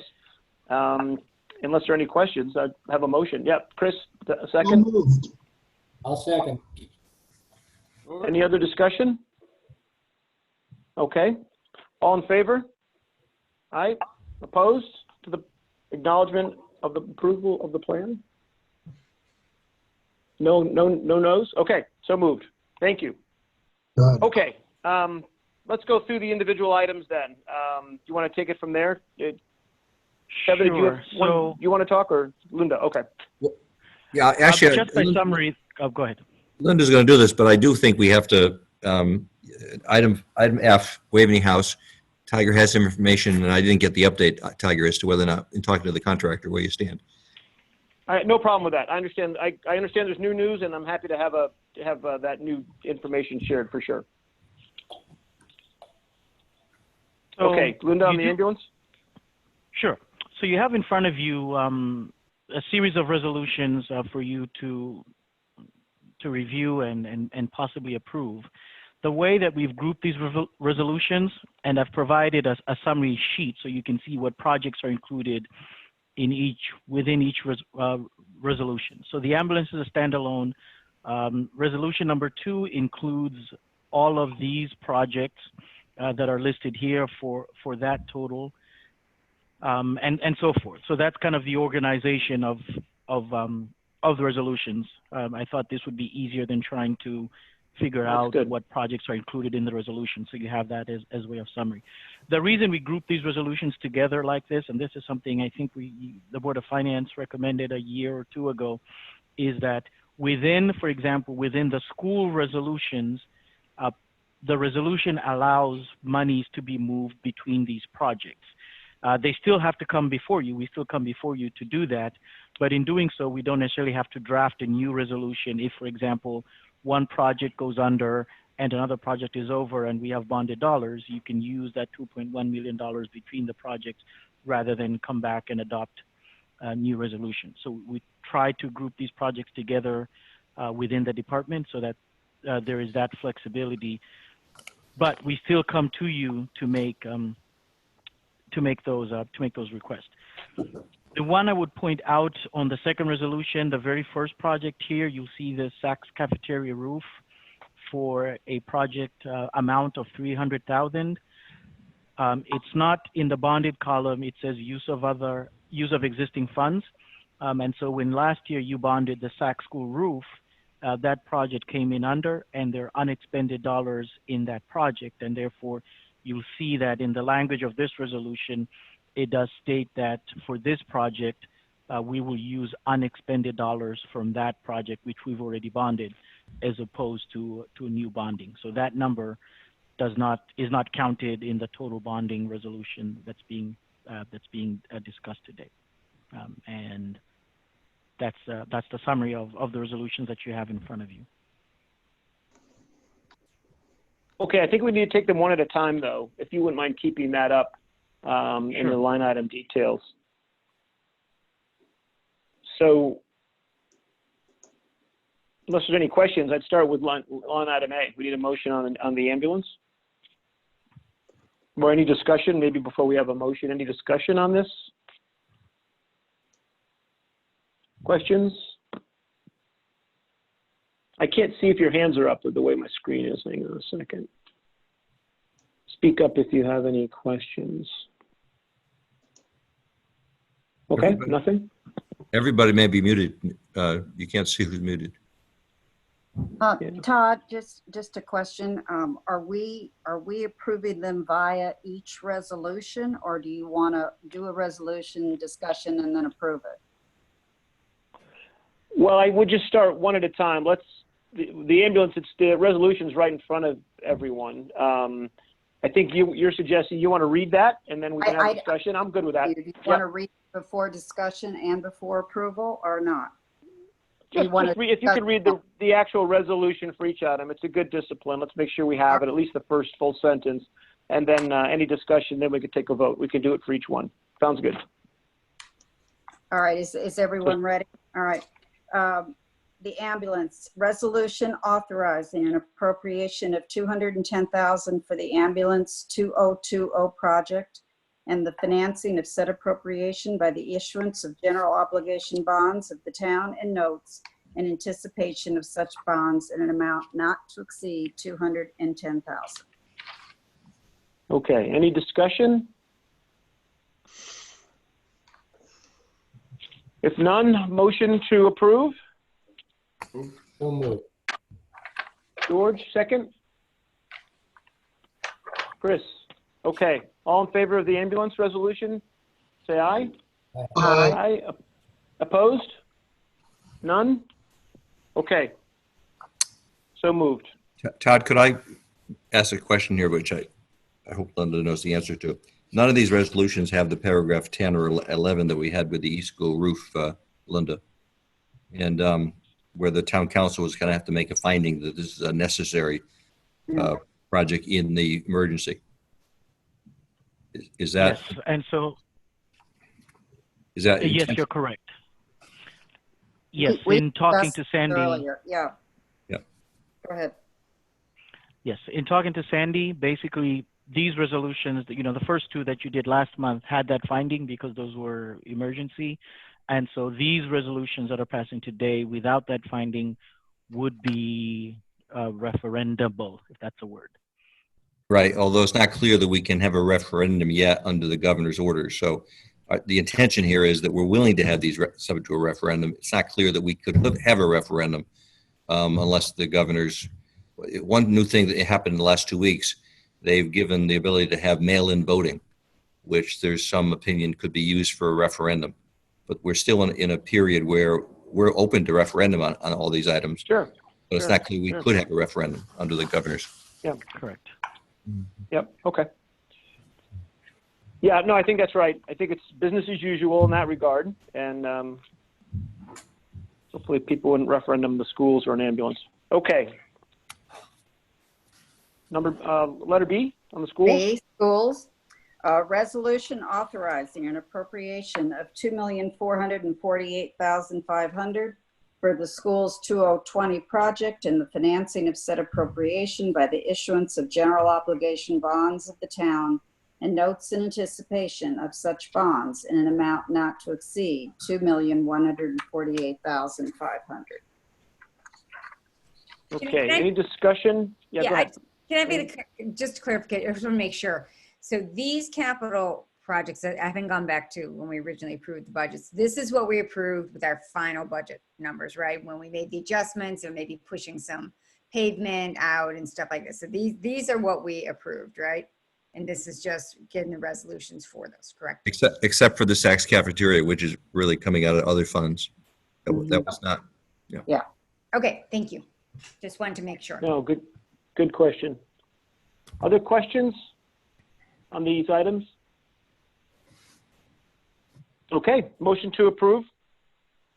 So moved. Amy, Tom, second. All in favor? Aye. Aye. Opposed? I hear none. So moved. Very good. Over to the parks, Judy. Parks, the resolution authorizing an appropriation of $505,500 for the DPW Parks 2020 project and the financing of said appropriation by the issuance of general obligation bonds of the town and notes in anticipation of such bonds in an amount not to exceed $505,500. Okay, discussion on the parks. These are the same items we approved way back when. Questions? None? Okay, a motion to approve So funding for moved. the parks. Judy, second. I'll Need a second. second?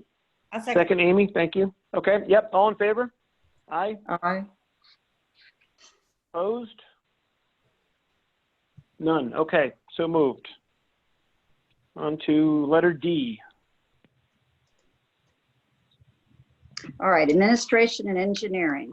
Resolution authorizing an appropriation of $3,288,065 for DPW Administration and Engineering 2020 project and the financing of said appropriation by the issuance of general obligation bonds of the town and notes in anticipation of such bonds in an amount not to exceed $2,600,000. And you can see on on 4 here, Linda, Yeah. right? The individual items, the bridge at Collins Pond, the sidewalks, pavement management, and so forth. Okay. Any questions? So just remind me with the pavement management, because I remember, we put some of it in current and some Yeah. of it bonding. And did we end up with bonding 2 million? I thought we were, I'm sorry, I should look back at the original document from, is that where we Linda? ended up? Remember, because there was the whole idea of. Yes, we what think we did Yeah, initially, I believe when it went to town council, you had 650 in tax support. You had the Right. original 350, and then I think you did an additional 300 in tax support when it went to town council. But when it came back to the Board of Finance, the night when you approved set the mill rates and the fund balance, you took the 300 back out of bonded, out of tax support, and it went back to the bondable amount. And so the net amount that's going to be tax supported is back to 350, which is what we had in the current year. I don't remember that. What was that again, We're trying to Linda? do that. I'm not- When you, because initially when the general fund budget was, had the 350, had an additional 300,000 as part of the tax supported capital. And so the night of the approval, you took two actions. One, you lowered the general fund total budget by 300 by removing 300 of tax support, which gave you a new general fund, which lowered the amount to be raised from taxation. And then you also took down the fund balance usage from 5 million to 4.5. That was part of the mechanics of getting it to 4.5. So you lowered the fund balance, but you also lowered the total budget by reducing 300,000 of tax support for this project and going back to bonded. And I believe the discussion centered around the borrowing rates being low and so forth.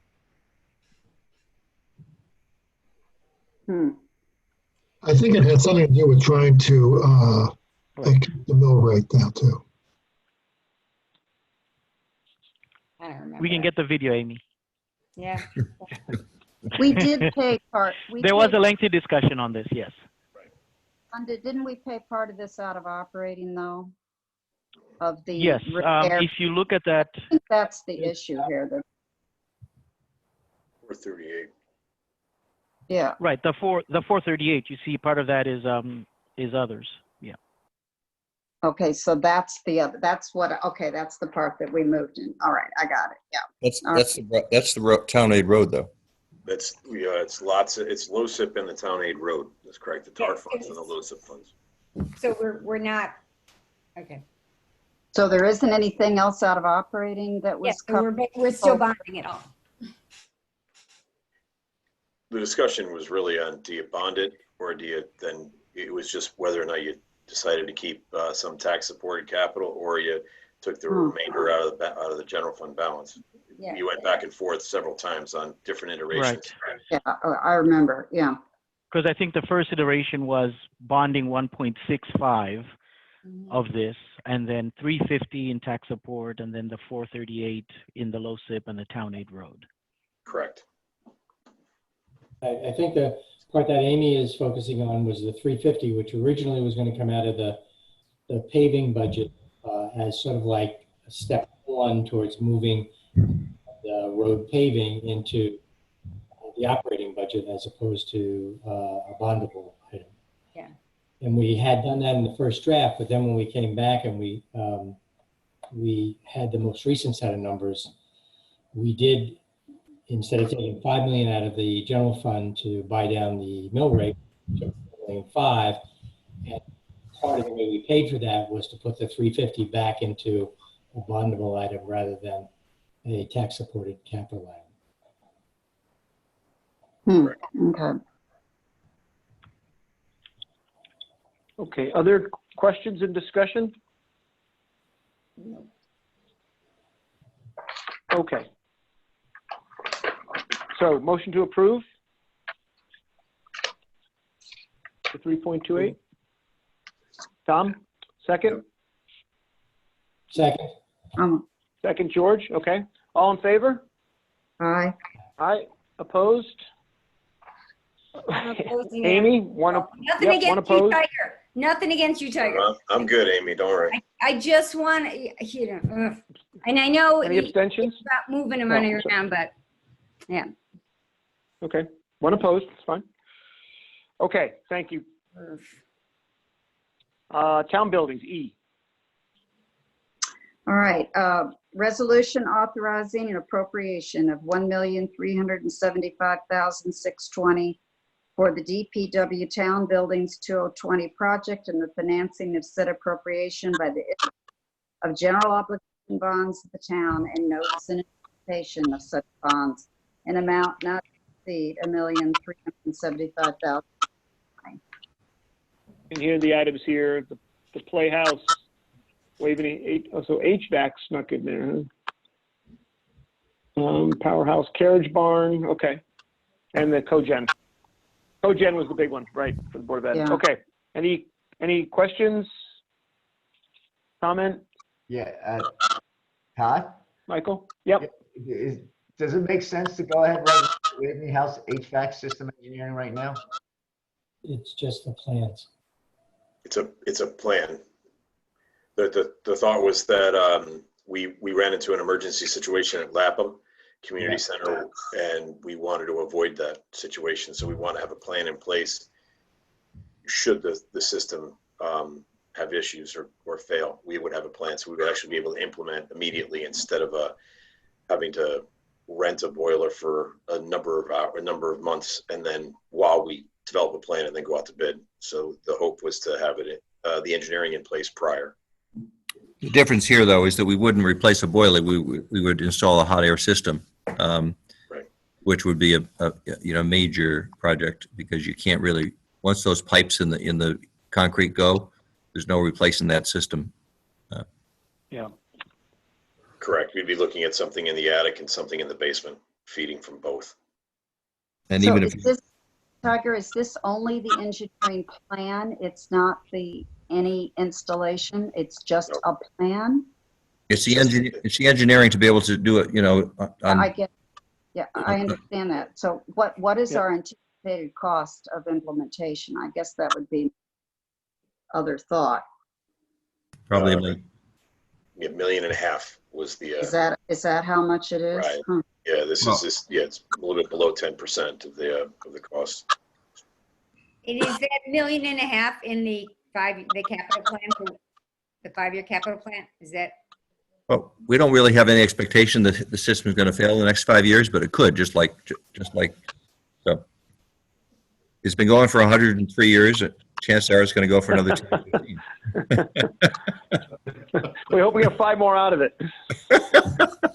All right. Other questions on this list? Anything else? No? And the movie theater in town, it's a must do, correct? I mean, It got, at the final iteration last year at the town council, it got removed from the budget. It was slated for last year. Yeah, it needs to be done. Last year was 225. This year we have 231. The number is just going to continue to go north. Is that reliable if we don't install it for 5 or more years? The plan itself? Yeah, yeah. The plan would be reliable, correct? We would have an engineered plan to go forward should we have an issue, or should the boiler start to show signs of problems, or the piping in the walls, since all the walls are masonry. As Kevin mentioned, we wouldn't want to try to chase that through the walls again. We would come from the attic and from the basement. So that it's just to have a plan in place should we have a problem, so that we can avoid the emergency expenditure. So it would get us to the bid document, right? Yes. Yeah. Get us to the point of bid. We wouldn't bid because that would be unfair to ask someone to hold a bid for a year. No. I get that. I just wondered if it's indefinitely still be applicable. Okay. Any other questions and discussion on that, or those items? If not, it's a motion to approve. I move. Neil, second. I'll second. Second, Judy. Okay, thanks. All in favor? Aye. Opposed? Abstentions? None. Okay, so moved. Okay, letter F, the Waveney House. So I understand there's some new information on this work, this project, some pricing. I think, Tiger? Yeah, let me first of all say, Todd and Tiger, that yesterday the Advisory Committee on Infrastructure and Buildings considered this at length and voted to recommend this project go forward. Keep in mind that the first phase of this was to be the second floor restrooms and an elevator, which came in at more than $1 million that was budgeted for that. But if you put bathrooms in that don't have an elevator, you don't have a second floor. So it's critical to have both ADA accessible bathrooms and an elevator to be able to use the second floor. We could shut the second floor of the building down, move the Parks and Recreation Commission department out, and not use, and cancel all weddings. Just use the first floor, which was used for a lot of events on the first floor. But we go back to the notion that the ADA law has been in effect for 30 years, and we only get so much of a pass. I think municipalities were given a leeway beyond the business. Anyway, so the point is we are beyond the point of having any grace period if the federal government decides we are not in compliant, because they're the ones that enforce the federal ADA Act. We want the building to be accessible by all people, because it is used by all people. And the Tiger talked to the contractor who bid on the bathroom project and the elevator project, and his bid is good until end of June, but he talked to him and he's willing to keep the bid open until July 16th, the day after the town council meeting in July. So we have to make a decision by July now as to whether or not we want to go with this contractor or scratch the whole project, close the second floor, or whatever you want to decide to do. But I want to emphasize that the advisory committee, which was designed to spend more time in these kind of projects, and Neil was part of that discussion. And George and Penny Young for the town council, Penny Rasham. So anyway, so the point is, Neil and George, do you want to say anything at this point, or? Yeah, I unless Neil would like to go first.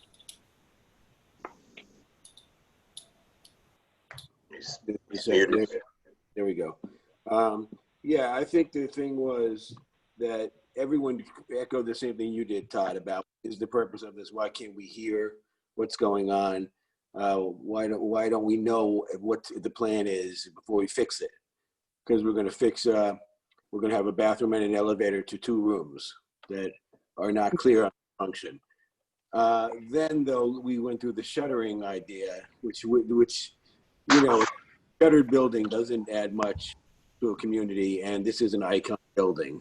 And for this amount of money, completing it, You know, we said, what we do is we attach the condition that there would be a use study by a consultant who's going to recommend, because we're not doing that well recommending to ourselves what the function.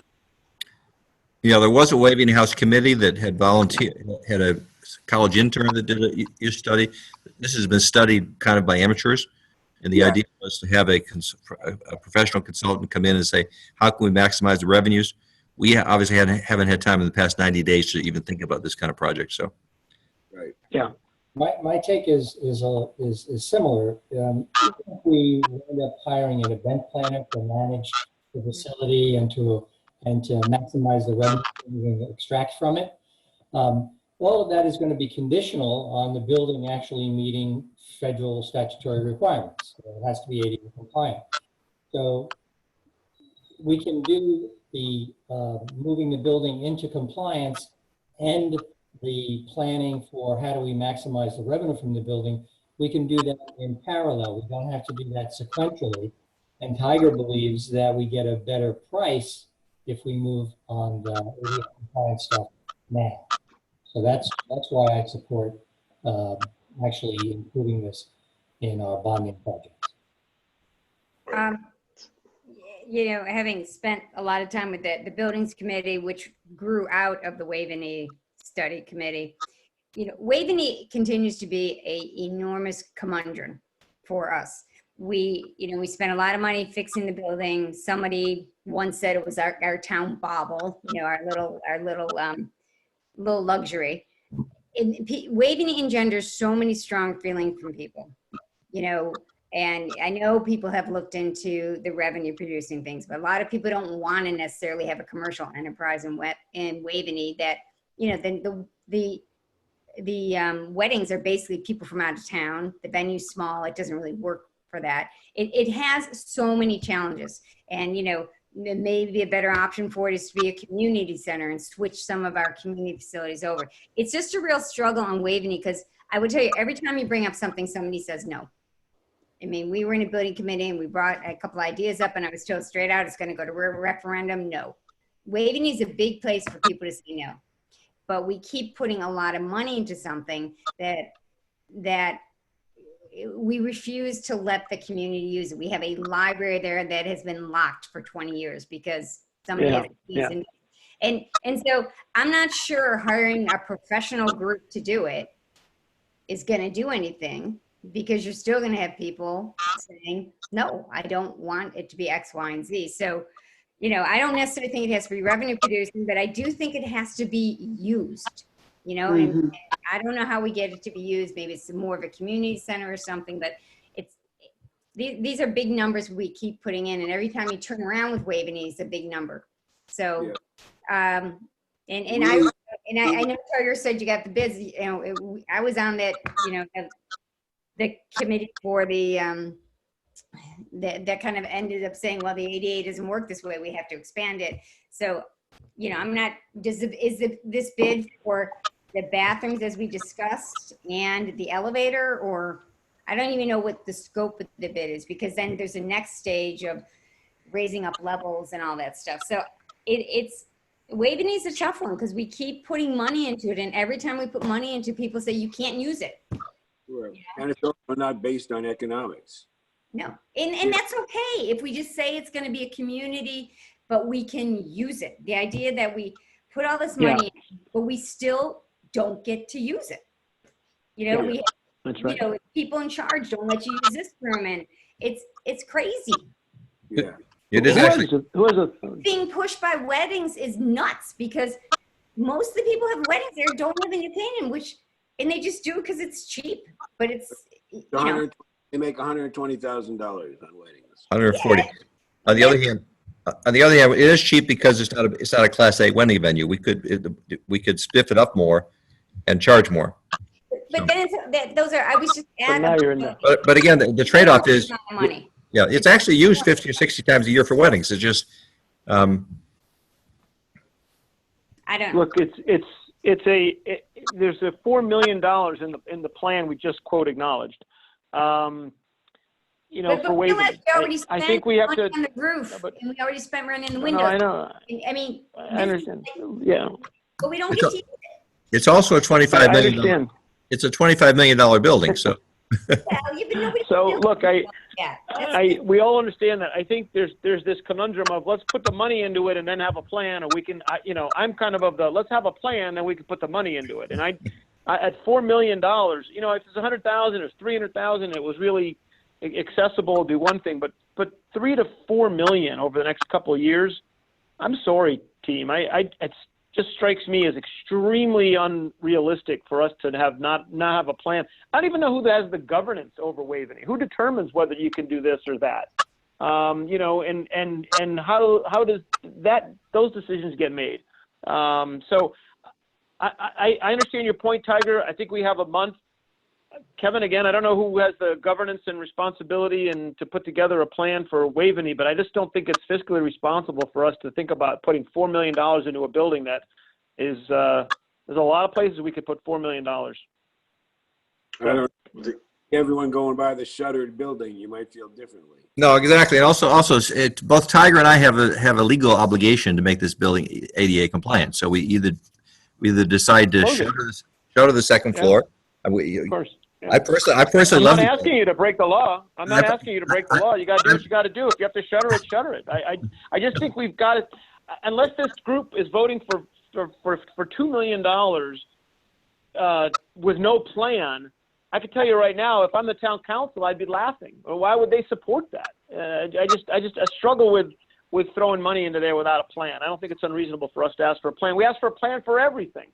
The Bristow Sanctuary for $100,000. What's the plan? We need to know. Is the bridge going to be over there? We give more scrutiny on things like that, and then we're going to just put $2 million into an elevator for a second floor with 2 bathrooms. Okay. Well, keep we're in going to have mind. to make a decision. Keep in mind, it's in lieu of it's a public building now. It's in lieu of renovating 12 different bathrooms in the house, right? Because all those other bathrooms will be decommissioned. We have a central, just like with the town hall building, we have a central bathroom for a public building. Right. And the thought is that it gets us all the way through all 3 phases that we had planned, which will get you into the building through the western ramp, get you upstairs to go to the bathrooms, get you out to the loge, and out to the back deck. So, And a new to do what, guys? All good. That's great. To do what? Who does that? How do we get that? Who gets the chance to have that? To be able to use the building for second floor activity, including its current use as a place for employees, including which is the IT department and the rec department, and also to have weddings. You probably maybe could do weddings on the first floor only, but okay. But the fact of the matter is, the building is used a good deal in the course of the year by groups.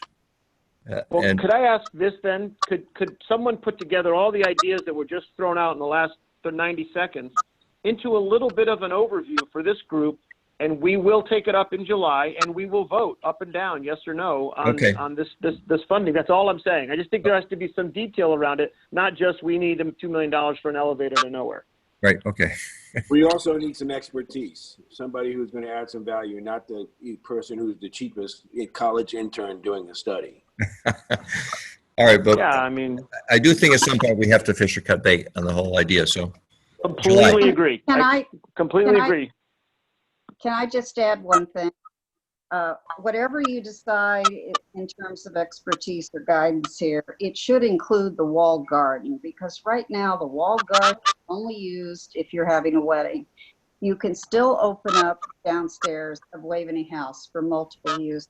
You could still do the same for the walled garden, but these things have to be looked at. There has to be a conceptual plan as to who determines what and why.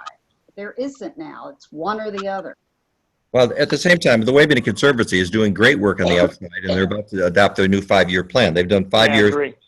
So, I mean, we can't dress up with something and then walk away from it. No, I agree. But it needs to be a coordinated effort. It's true, Judy. I mean, you also have 2 other rooms in the first floor that Amy mentioned that are not utilized. You have a billiard They're room, locked. library. They're locked. You're not That's allowed. right. Another possibility is we asked the Waveney Conservancy to expand their mission to include part of the house, so we have a public-private partnership on the house. But all good ideas. One way or the other, we have to do something. Hey, Anyway, think this board supports that we have to make a decision. The feedback I get and everything else, I think there needs to be a little plan before we commit to $2 million. Tiger, is the 2 million, is that basically for pretty much what was that Waveney elevator advisory group? Is it basically the caged elevator and the bathrooms as somewhat designed? Is that what that's covering? We went to bid with the documents that were created by KSQ through the that were vetted by the committee and directed by the committee as far as the entrance in off the western porch, and then the elevator, and then the bathrooms on the second floor, the renovation that was approved by the state historic preservation officer as well, and then the access out to the loge, the mid porch, I guess you would call it, and then the back deck, the outside porch. All that is included into 3 separate phases. Right. So this is just the first phase. This is getting you in, ramping you, getting you in, getting the elevator in, and then nice bathrooms upstairs. Is that correct? And it gets you out to the loge, and it actually takes care of the fire marshal's issues with access or egress from the second floor since the usage changed. But not the 1.8. The 1.8 doesn't do all that, right? The 1.8 request takes care of, with the monies that we have currently, takes care of everything. The bid from the contractor is the three-year phase project. Okay, so the 1.8 is on top of the $1 million that was approved last year. Correct. Correct. Yeah, we didn't spend, so this will really, so people realize it's more like a 2.8. Can we just get a summary of what what the bid? What is it? I'm looking at it. I can give you a breakdown of it, and the thought being that if we had no phasing, meaning we gave them to them all in one shot, there was $160,000 savings. Yeah. So I think we just need a summary of what it covers. I'll give you. Yeah, that would be, so a plan and some of those details, Tiger, would be terrific. Okay. Okay, any other discussion on the item we're not discussing? If we decide to defund Waveney, can we just shutter it up? I mean, who has the authority to do that? Well, we shutter the second floor. We can operate the first floor. Yeah, but you can close the whole thing, certainly without getting a lot of people. I mean, if you think the kerosene barn was an issue, you wait, there'd be thousands of people beefing about Waveney being shut down. Well, if we shut the second floor, it's just a matter of time before someone decides as a matter of pride for the town, they're going to go forward. So. Yeah, it doesn't seem feasible to just not have a plan for Waveney. Right, exactly. Okay. Thank you for that. All right, on to item G, the highway, 300,000, Judy. All right, resolution authorizing an appropriation of $313,000 for the DPW Highway 2020 project and the financing of said appropriation by the issuance of general obligation bonds of the town and notes in anticipation of such bonds in an amount not to exceed $313,000. Okay, any discussion? Questions? Okay, motion? I'll move. Neil's motion, Judy second. Okay, all in favor? Aye. Aye. Opposed? We're not hearing enough ayes. We need to make sure we speak up. We do have to make this official. Thanks, everybody. Okay. All right. Over to item H, IT. Information technology. Resolution authorizing an appropriation of $135,000 for the Information 2020 project and the financing of said appropriation by the issuance of general obligation bonds of the town and notes in anticipation of such bonds in an amount not to exceed $135,000. Okay, any discussion on that? Questions? Linda, you might want to just forward the page that you're showing to get down to those line items, in case anybody was asking. Yeah. Is this town or Board of Ed? Is this town or Board of Ed? No, this is information. This is town. Can you slide it up? Yeah, there you go. Good. Number 8 on the schedule. Well, that's right. The Board of Ed does all theirs by leases. Okay. Other questions? If not, a motion to approve? Amy, second? Michael. Second, Michael Chen. Great, thanks. All in favor? Aye. All right, opposed? Or abstentions? None? Okay, so moved. Last one, Lapham Boiler. Resolution authorizing an appropriation of $312,600 for the Lapham Boiler 2020 project and the financing of said appropriation by the issuance of general obligation bonds of the town and notes in anticipation of such bonds in an amount not to exceed $312,600. Okay. Any Where's the questions on the boiler? Where's the other 312,600 coming from? You got bonding and other. Where's the other coming from for the total cost? That's a formula that dragged over. So what is written in the resolution is correct. It's just 312,000. Yeah. The total cost. There's no other. Good. That was going to be a really expensive boiler. Good. It was. Yeah. Other questions? Okay. Motion to approve? I'll move. Amy, second? I'll move. Judy, okay. All in favor? Aye. Aye. All right. Opposed? None? Okay. Thank you. So moved. All right, Linda, over to you for the line item transfer. So there's two. The first one is the approval. This is the one I mentioned earlier when I did the year-to-date forecast, is the $1 million for the transfer to the Health Internal Service Fund on the town side, and therefore we're not needing a special appropriation, but we're just moving unexpended funds into this line so that we could transfer the $1 million, and that does require your approval. Linda, could I ask a question? You've used the word town benefits here. It's really to the Internal Service Fund, which is a separate fund. I'm sorry, say that again? You've used the word contribution to town benefits, but it's specifically to the Internal Service Fund. Yes, it's the Internal Service Fund for the self-insured health plan.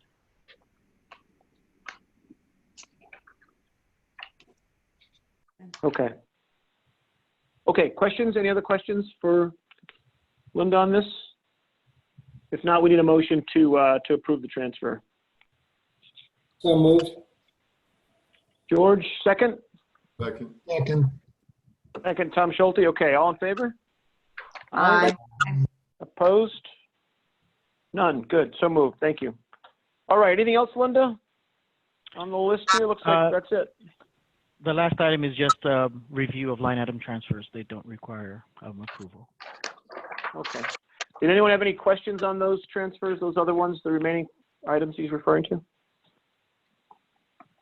Okay, if not, there's no other business. I'll have a motion to adjourn, and we'll have a very interesting meeting in July to cover some of these other items. Hey, Todd, there's no meeting in August, correct? Or is there a meeting in August? Well, there is a scheduled meeting in August. We typically do cancel it, but I don't normally do that until July, just in case something's come up. And I hesitated to cancel it too early this year, only because of some of the items that have been happening with the schools and with COVID and with the tax deferrals and all the rest of it. But unlikely we'll have a meeting in August, but I probably won't cancel it until July. Okay. Thank you. Fair enough. Yep. Yep. All right. Well, thanks everybody. Thanks for all the input tonight for sure, and a lot of good work. If there's no other business, well, someone can motion to adjourn. Neil Budnick. Move. All right, Michael. Okay, Michael second. All in favor? Aye. So moved. Thank you. Thanks everyone. Have a good night. Take care. Thank you.